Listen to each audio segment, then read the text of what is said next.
Hello and welcome to the MHR podcast. I'm Alice. And I'm Andy. Andy, it's been a little while since we sat down We together. haven't had one together for a bit, have we? No. It's been a busy couple of months. You've been in here, I've been here separately. We've had lots of guests, which is good. I suppose it's because October is very much about raising awareness for a lot of charities as well. So we've just come through Breast Cancer Awareness Month. Yeah. There's a lot of other incentives. And November's similar, though, in a way, isn't it? Yeah, Which definitely. Is, for those who have watched the video, will see that my face is a bit different. Ever so slightly different. Slightly. It looks bigger. But I'm not the only one fashioning a clean-shaven face. No. Because we are talking, well, the company, as we do have the last 3 years, we've been very proactive about pushing Movember and supporting that cause and men's mental health in the workplace. Which is exactly kind of the topic that I want to be speaking about today. You're just addressing the elephant in the room of I am indeed. my lack You led of me facial right hair. into that path. Okay. But yeah, no.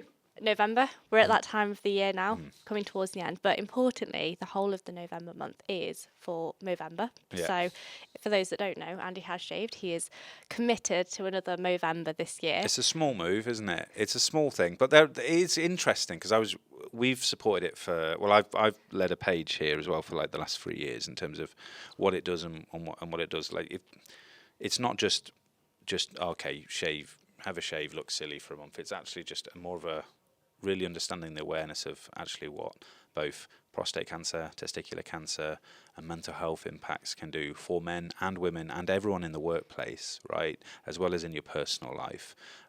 So we get behind it really well here at MHR, and we've got a really big team of people doing physical challenges as well as shaving or just being and starting conversations about mental health. So it is really good to support, and if you go on the Movember webpage, it is really like there's a lot of stark, really impactful messages about the impact of addressing men's mental health as well as physical health and the benefit that has for all of us if we do that, because it's not just a conversation men should be having either. No, definitely not. And I think as well, if you think about mental health, it is important to be speaking about. That is kind of the headline of it all, isn't it? And so today, that's what I want to be doing. I want to be talking about it. I think as well, sharing the impact that men's mental health can have, like say, not on the individual, but friends, family, the workplace, and from a business understanding as well, from their viewpoint, what steps can they be taking to support and helps men's mental health. So there are within the workplace, since we are in one today, it can have an impact on mental health overall, and we'll focus on the men's mental health today, but it can be a number of factors. So I've got a bit of a list here that I've compiled from several articles. But first and foremost, the workplace culture. Yeah. So when we speak about that, some workplaces might have a competitive culture. It might come down to, your job. It might come down to your team. It might come down to the industry. But when it's competitive like that, it can lead to stress. It can lead to burnout. And ultimately, that all links to a poorer mental health. So, in that sort of kind of realm of environment that you're in, I think it can take an impact on you. It's good to communicate that as well, isn't it? Because actually we talk about it a lot in the podcast all year in terms of well-being. We talk about mental well-being, we talk about physical well-being, we talk about the results of that and what that means for business in terms of retention, retaining talent, recruiting talent, recognising that's what people want support with. But again, it's just day-to-day business. It should be a day-to-day conversation. How are we doing with our mental health? Are we checking in with our staff? Is our environment making sure that people's mental health is sustainable and manageable and supported and feels like it's supported? Because if you don't do that, I think what the stats show that you're showing here is actually that there's a very high spike in how it affects men in the workplace with how they balance and communicate mental health. Because I think, well, not to be too alarming, Movember says every minute one man dies from suicide every day. It's just shocking. Yeah, so mental health is a huge contribution towards that. Yeah, definitely. And I think it's key to point out as well that you can have male-dominated industries and you can have male-dominated teams or workplaces, and with that it can by nature have a certain environment that it creates. So like you kind of highlighted there, if the industry is a given, and we're not saying that it's an excuse, but it's how as a business you support your colleagues in that environment. So We touched a little bit on that. Job demands. That's another way that a workplace can impact on mental health. So, if you think about in your role, you're going to have deadlines, so time pressures. Your job demand might demand different hours, so that might take a bit of a toll. And also, you might find that there's maybe an imbalance between the effort you're putting in and the reward that you're feeling back. So, again, I think the way you feel as an individual in that workplace can start to kind of deteriorate for certain things. But again, it's how do you address it? And it's having that conversation and also listening to your staff and creating forums like we do with what we do with People First and all this stuff. How do you enable people who work in all elements of the business and all hours of the business to communicate and share a voice together so we can understand what our voice is? The same can be said for improving your physical environment. That's something that's raised on the list as well. Like, if you're in a work environment that doesn't feel like it's suitable, you're not getting any sunlight, for example, or you're just it's very noisy, or it's really stressful, or it's dark, or it's really difficult for you to get to or from. These things affect your mental health, your physical thing. Have you got the right equipment? Okay, so you might just be like, oh, I've got a headache. It's not a problem. It's just a headache. Well, if you've got a headache every day because you're not looking after your physical well-being, it's going to impact your mental well-being. It's going to impact your levels of stress. It's not going to help. Definitely. So all of these things can be looked at. And if you think as well, sorry to cut, I've just cut you off there, but when you're feeling more of a negative, with your mental health, I think it can also impact negatively on the relationships you have. So, with your colleagues, and I think that can have a bit of a spiral effect as well, can't it? Definitely. I think, who's to say that issues of stress that you've got at work or at home are just kind of separated?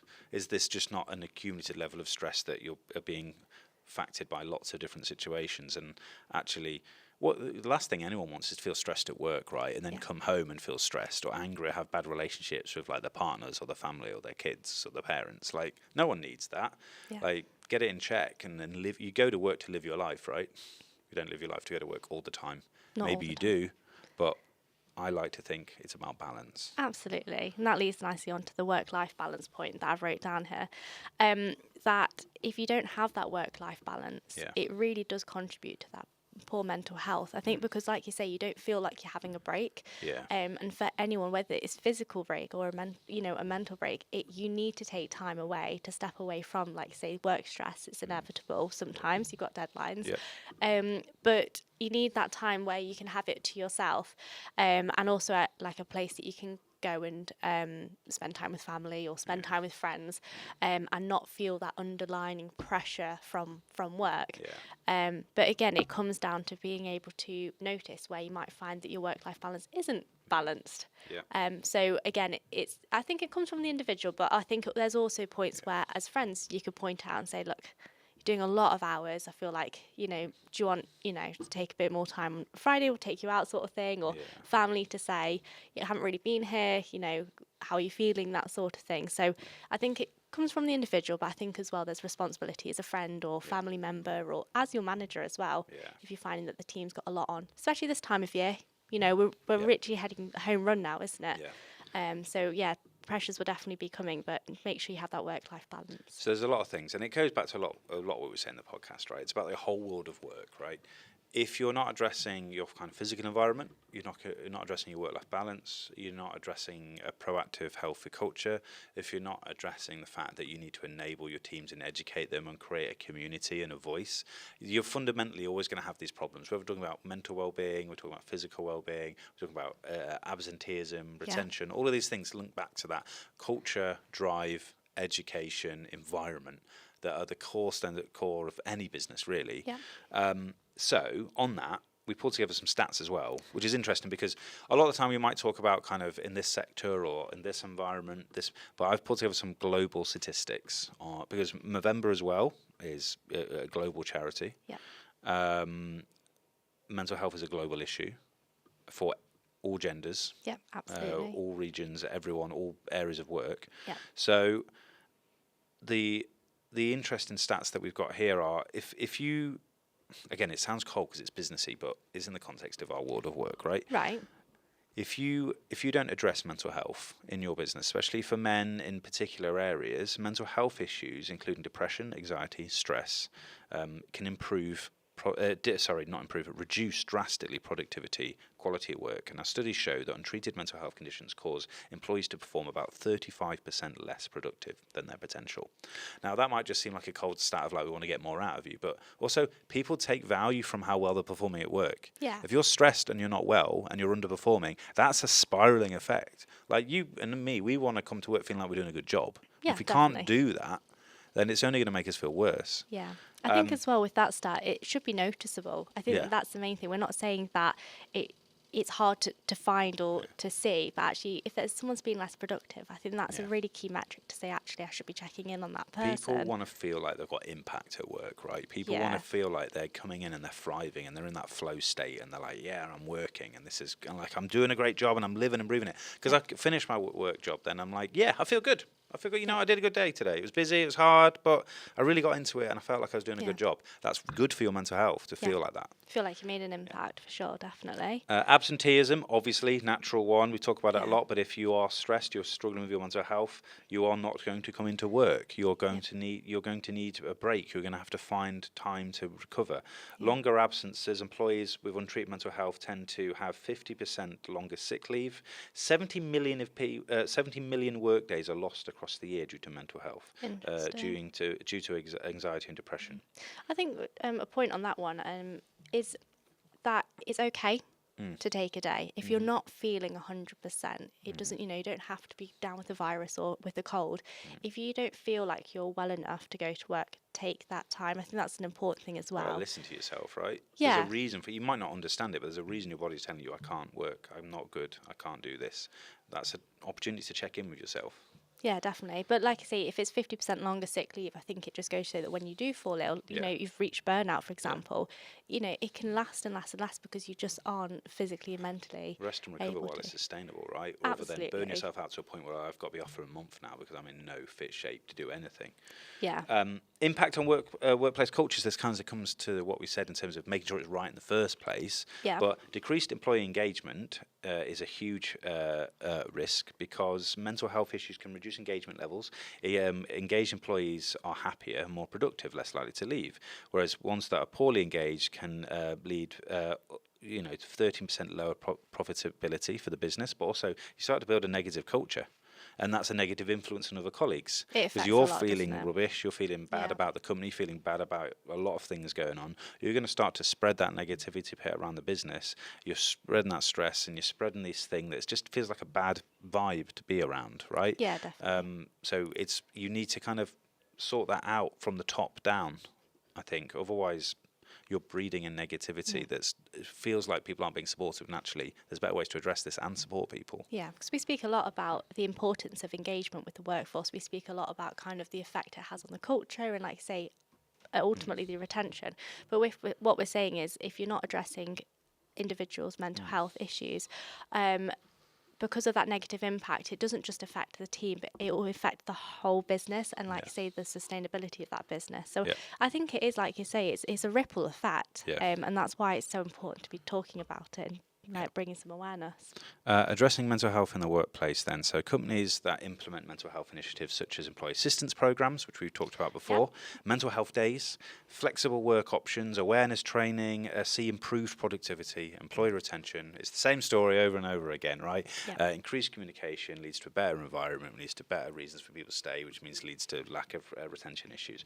Organisations that encourage more communication about mental health, reduce the stigma, which is an important thing. Very important. And create a more supportive work environment. Not only benefits individual employees, but it promotes a culture of wellness resilience across the organisation. So recognising mental health is just as important as trying to deal with it while we think it's an issue.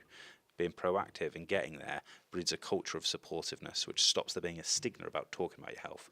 And all the stats I've been reading recently, and we've been talking about all year, is about if you don't talk about it, or you don't feel like you can, you're never going to be able to proactively deal with something and have a culture that supports problems when they arise. Absolutely, definitely. And I think as well, another point to add is that a lot of businesses will be doing things that support better mental health. They will be doing things that support a better culture to improve their workplace in the physical aspect, as well as kind of how teams operate and that sort of thing. And I think that's kind of the whole year, kind of coming back to your point about all the things we spoke about. It's always about talking, it's about reviewing.